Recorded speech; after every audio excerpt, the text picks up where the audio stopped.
Imagine this. You are sitting in a 4-H club meeting and someone comes up to you and tells you that all 4-Hers need to sign up to give a presentation at a future meeting.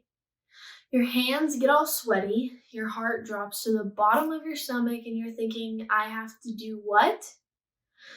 Then you watch some of the older members give presentations at the meeting and they seem to be completely relaxed. It seems like they can just get up there and start talking. Some people can do this, but most of us have to plan and practice ahead of time to look like we are not so nervous. Hi, my name is Abby Drost, and I am from the Mahaska County Honor Council. I am also in the Mahaska Masters 4-H Club. Today I am here to put your jitters to ease. Whether it's your first time giving a presentation or your 100th time, I have tips and tricks for you. In this video, I will be giving you tips and tricks on how to put together a presentation for the club, county, and state levels. Understanding the steps to get ready for a presentation will help take the panic out of giving your first presentation. Like a puzzle, a presentation has different pieces that fit together. Sometimes the little piece in that puzzle doesn't look like it makes sense until it's a part of the entire puzzle. So let's take a look at the pieces to the presentation puzzle. Puzzle piece number 1. What is a presentation? Well, basically a presentation is sharing information about yourself or another subject with someone else. If you really think about it, you have been doing presentations for years. Whether it be way back in elementary school when you did show and tell in first and second and third grade, or answering roll call at a club meeting, that's a presentation. Also, telling your family how you won a game is a presentation. You've already done your first presentation. It just hasn't been this lengthy of an amount of time. So since you've already given your first presentation, it's time for you to give your first 4-H presentation. Now on to puzzle piece number 2. Choose a topic. This is just like choosing a puzzle to put together. You probably look for a puzzle that looks fun to you, one that is not hard or too easy, and one that can be done in the time you have. The same things can be true for choosing a presentation topic. So you might ask yourself, where do you get ideas for a presentation? How do you get ideas? During club meetings, watch others give their presentations. This might spark your interest of what kind of presentation you might want to give, and it'll just help you in the long run. So keep track of what they do, and maybe you'll want to do something based on what they do. Now, puzzle piece number 3. How do I give a presentation? Some presentations are called demonstrations. Others are called illustrated talks. In a demonstration speech, you show others how to do something by doing it yourself. As you show how, you explain the steps you are taking to complete the project. An example of a demonstration speech is like making a peanut butter and jelly sandwich and telling whoever you are giving the presentation to how to do it. When giving an illustrated talk, most of the time you are talking and showing at the same time, like I am doing now. While you are talking, you are also showing it to the audience. You can tell how or explain with the use of posters or models like my little puzzle pieces.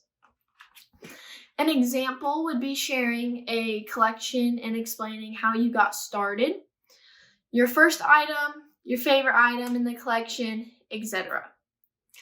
So which way is the best for you? Giving a demonstration, speech, or having an illustrated talk?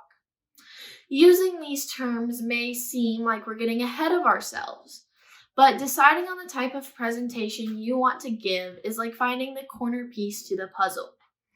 The corner pieces are the ones that you look for first and you build off of from there. So let's move on to the next piece. Puzzle piece number 4. Investigate your topic or idea. This step is like dumping all of the puzzle pieces onto the floor and turning them all right side up. You look at the shape, the color, and you compare the piece to the picture on the box. Look at the pieces of your presentation, and to investigate your topic, make notes on things you'd like to tell others. How did you get interested in this idea? How long have you been doing it?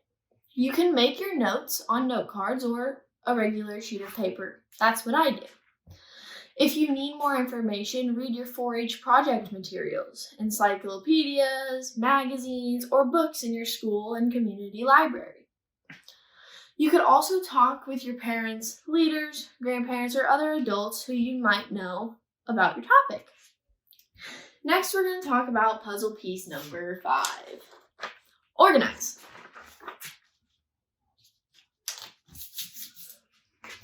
This step is like sorting the puzzle pieces by border edges or different colors. Now is the time to take all of the information on your paper or note cards and organize it. If you have put your steps or ideas onto note cards, arrange them in an order that makes sense to you. If you are showing someone how to do something, you will want to list the steps in making the item. If you're sharing a collection, ideas, or information, arrange the items in a way so others can easily understand them. If you have written your ideas on a sheet of paper, you can cut up the piece of paper and place them in the order you want to use them in your presentation. Tape them to another sheet of paper or note cards. Another way to organize is to make an outline. Use whatever method works best for you. I like to use the method of using an introduction, a body, and a conclusion. 4-H members who have given presentations before say that is the easiest way to organize presentations.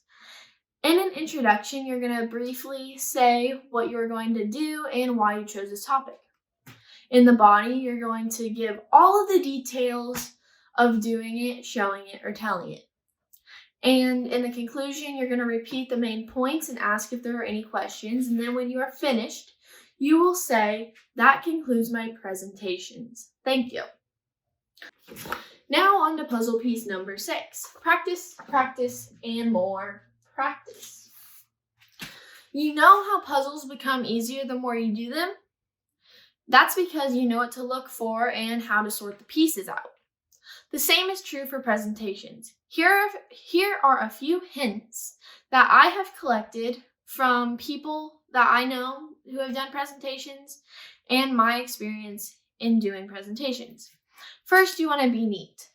Consider using trays to organize your props or items because there's nothing worse than being in a presentation and everything going everywhere and you don't know where anything is.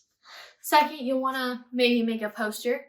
Make sure that poster can show the audience what they're looking at and what they need to see. Next, you could give a mirror presentation. This is just simply standing in front of a mirror and giving your presentation in front of you, in front of yourself, or you could do it in front of your family too, because there's nothing better than practicing. I personally use a presentation voice as one of my helpful things. It's different from the voice I normally talk in because the voice I normally talk in, sometimes I mumble and sometimes people can't hear me very well. So my presentation voice, I just kind of project myself out so everybody can hear me and I'm very clear with the words I use. Next, you'll want to look at your audience. This might be difficult at first, but the more eye contact you make with the audience, the better. That way it doesn't look like you're reading off of your note cards like this. You'll also, in a presentation, if you can, involve your audience. Get your audience involved by handing out recipes, samples, or even asking questions. Okay, so that's all I have for you for practice. But next, I have puzzle piece number 7. Just do it. So now that you have known what a presentation is, chosen your topic, asked yourself, how do I do this? Investigated, organized, and practiced. Now it is time for you to just do your presentation. So when you're at a club meeting, you'll have all of your resources that you have came up with, all of your organized papers, all of your props, everything you need to do your presentation. So just walk up there right in front of your club and give your presentation. No one's going to judge you because everyone at some point has to give a presentation. You'll want to ask yourself after you give your presentation, what went well? What do I need to change next time? Most people say that they were nervous the first time they gave a presentation. Were you nervous? If so, how could you tell? Were you fidgeting? Were you moving around? Were you swaying like this? And what advice would you give others for giving their first presentation? And finally, puzzle piece number 8. Review. It's kind of just like evaluating yourself on how you did it. Your puzzle is now together, so now you can celebrate what you just did. So congratulations, you made it through your first presentation. Doesn't it feel good? There are many things that you could change for another time. Perhaps it wasn't perfect, but that's okay. I hope it was a good experience and that you will move on to more puzzles or harder puzzles. Consider giving more presentations in your club, school, or other places. Jot down some ideas you have for your next presentation and hints that you want to remember for next time. I personally have given presentations at the club level, the county level, and the state fair level. And to practice, I do it in front of my family, my grandparents, my parents' friends, and I even go out to clubs throughout the community and give my own presentations. So hang in there, guys. I know this time is hard, but thank you for giving me the opportunity to talk to you. And the County Extension Office has many different papers and resources that you can use for your next presentation. Thank you.